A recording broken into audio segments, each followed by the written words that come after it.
Nakataas na po ang full alert status sa Metro Manila para sa gagawing State of the Nation address ni Pangulong Bongbong Marcos Jr. bukas.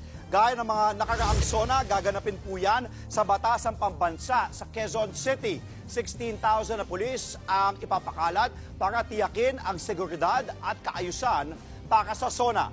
Ayon sa NCRPO, Biyernes pa kasado ang kanilang mga paghahanda.